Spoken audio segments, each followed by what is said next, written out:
Hey, what's up everyone, Celia here and I'm back with another gymnastics video. In today's video I'm gonna share some tips on how you can improve your kick up to handstand and how you can make it more effortless.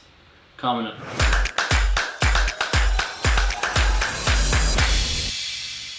Are you struggling with your kick up to handstand? You always seem to kick too hard or you don't kick hard enough. You always end up in an arch position, you always fall over, or something just isn't right. Then keep watching this video and I'm gonna show you some tips on how to fix this issue. In order to get your kick up to handstand, you need to practice and master a couple of steps. So let's get started with step number one, which is leg positioning. So you're obviously going to use both legs in order to kick up the handstand, and it's important to know how to use the legs to get up into the handstand. So one leg is going to be used to kick and one leg is going to be used to push. And the first leg that you put down on the floor is going to be your pushing leg, and the second leg is going to be your kicking leg.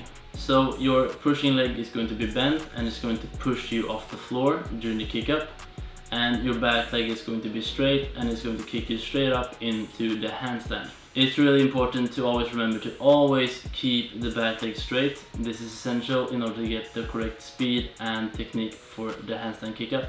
So those are the key aspects of the leg positioning. It's also really important that you remember to always let the kicking leg get up into the handstand position first, and make sure that you don't bring up the pushing leg too early. This is going to cause you to pike and it's going to make you have to do kind of a small little press handstand up into the handstand, so it's going to be a lot more difficult. So make sure to kick the first leg up all the way up to the handstand, and once you're in the handstand you can bring up the other leg and meet in the handstand.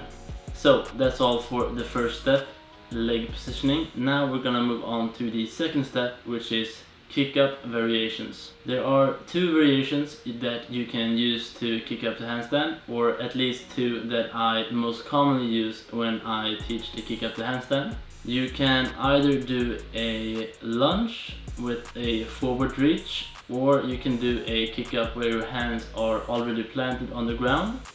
There are a couple of benefits and downsides to both of these variations, and you can always choose whichever one you want to work on.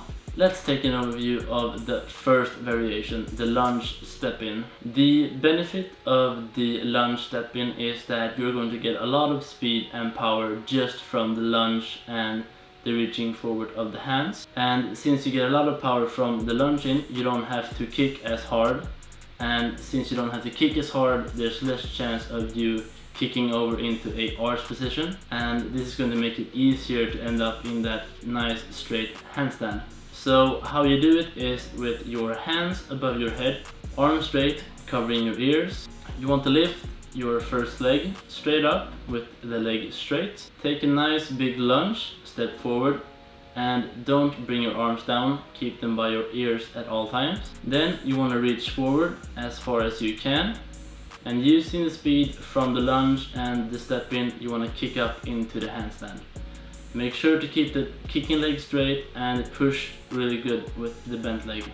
It's going to take you a couple of times to figure out how much speed, how much power and how much you need to kick in order to get into the correct handstand position.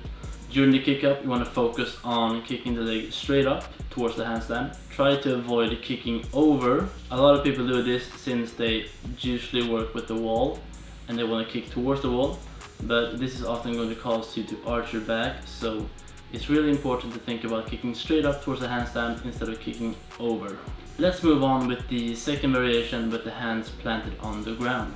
The benefit of the second variation is that you're naturally going to have a bit more control over the kick up. Since there's less movement, less speed, and you already have the hands on the ground, you can adjust the shoulder positioning, the leg positioning before you kick up, so it's going to be a bit more easier to control the circumstances. So how you do it is you want to start with the hands planted firmly on the ground, spread those fingers wide, and then you want to position the shoulders a bit behind the hands, and you want to bend the kicking leg.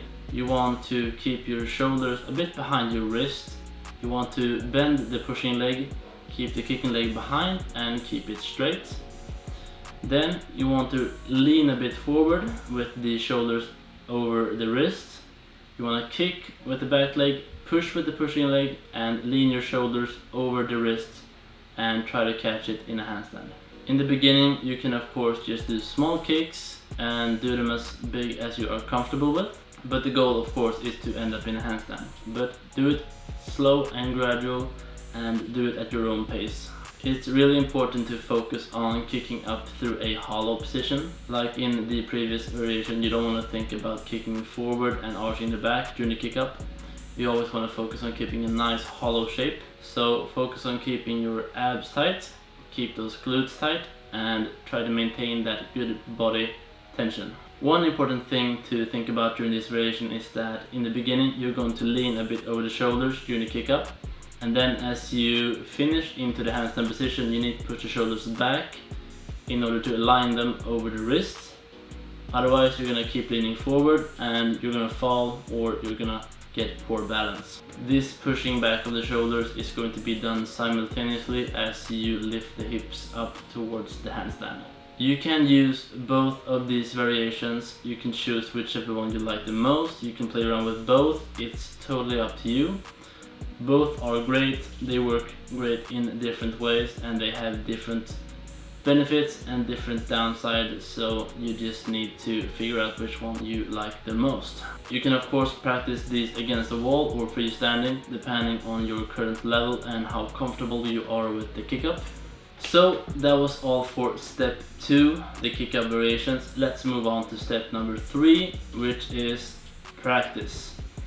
Yes, of course, the key component to nailing the kick to handstand is practice. In order to get the kick up to handstand consistent, you need to consistently train the kick up. I would recommend that you work on your kick up separately from your specific handstand training, because in the beginning your kick up is going to be quite inconsistent, so you're not going to spend a lot of time in the actual handstand position. So make sure that you work on some other supported variations like the chest to wall handstand or partner handstand, or some other variation which suits your level. You can of course practice with the kick up against the wall if you are too scared to do freestanding. That's totally fine. You can always adjust it to your own level. Only make sure to keep in mind that you always kick up, don't kick against the wall. You want to imagine that the wall is not there. It's only there if you need it, so don't count on the wall to be there. Try to kick up into a handstand and only use the wall if necessary. So that's all for today's video, guys. Thank you for watching. If you enjoyed the video, please consider subscribing for more weekly gymnastics videos, and also don't forget to hit that bell button. Otherwise you might not get notified about my videos. YouTube is quite inconsistent with that, so be careful and hit that bell button. Thanks for watching, and I'm going to see you guys in the next one. Peace.